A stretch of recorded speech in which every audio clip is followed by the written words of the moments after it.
Alright friends, now let's talk about copying arrays in Java. You can assign an array to another variable. This means you are copying the array by reference.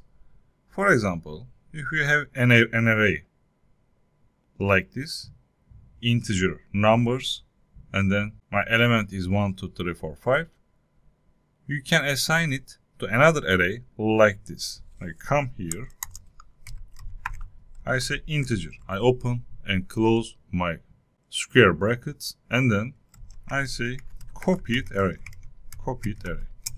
And then what I need to do, I need to assign numbers to the copied array. So I can copy like that.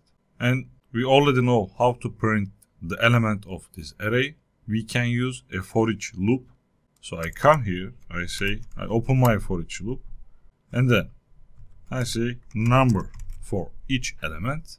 And to print elements side by side, I can use System.out.print function. I come here, I say System.out.print, and then I give my number. So between each element, I just give one space.